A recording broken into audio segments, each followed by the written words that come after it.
Assalamualaikum warahmatullahi wabarakatuh. Alhamdulillahirrahmanirrahim. Wassalatu wassalamu ala asyrofil anbiya'i wal mursalin wa ala alihi wa ashabihi wa sallam.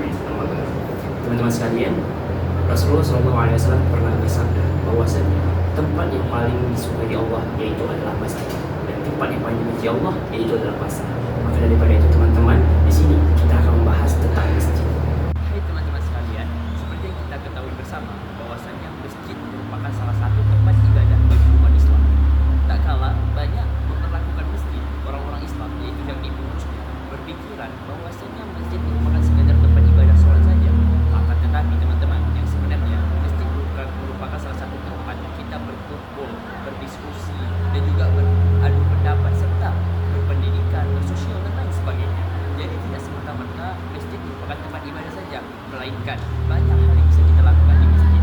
Contohnya, ketika ada kegiatan besar, kita bisa meramaikan masjid dan menghidupkan masjid. Pada zaman Rasulullah SAW, masjid itu dilakukan sebagai tempat kita berdiskusi, berpolitik, bahkan ketika perang kita itu pernah meneduh atau beristirahat di dalam masjid. Nah, jadi masjid ini bukan hanya sekedar tempat ibadah saja teman-teman, melainkan juga bisa kita lakukan banyak hal di dalam masjid. Salah satu masjid di Kota Medan yaitu Masjid Agung Kota Medan, teman-teman sekalian.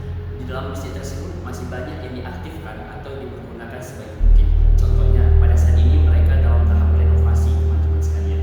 Yang pertama, mereka membangun sebuah parkiran. Itu adalah salah satu sumber dana dari masjid tersebut. Orang yang dipekerjakan, orang yang diparkirkan atau untuk dana dari tersebut dibayarkan melalui parkir tersebut. Lalu yang kedua, saat ini mereka sedang tahap pembangunan balai, di mana balai tersebut bisa digunakan untuk orang menikah dengan dibebankan biaya seikhlas hati, teman-teman. Nah, itu merupakan salah satu ciri khas atau hal yang menarik dalam masjid tersebut. Lalu yang kedua, permasalahannya teman-teman, ada yang namanya kepemudaan. Memang masjid agung tersebut merupakan masjid yang besar, tetapi permasalahannya adalah tidak ada kepemudaan di situ. Karena di sekitaran masjid tersebut adalah gedung-gedung tinggi, PT atau perusahaan-perusahaan, sehingga minim seorang pemuda untuk datang ke masjid tersebut.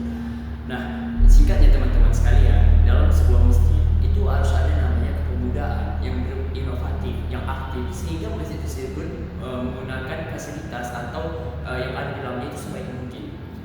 Nah, harapannya teman-teman, dengan adanya kasus seperti di Masjid Agung tadi, kita selaku pemuda bisa mengambil tindakan, yaitu dengan cara meramaikan masjid. Tidak usah jauh-jauh, masjid yang dekat sekitar kita saja, karena minim orang pemuda untuk meramaikan masjid. Padahal Allah telah menjadikan salah satu ciri orang yang akan masuk surga adalah seorang pemuda yang rentan umurnya itu dari umur 18 hingga 30, itu masih disebut pemuda. Itulah orang-orang salah satu ciri untuk masuk ke dalam surganya Allah.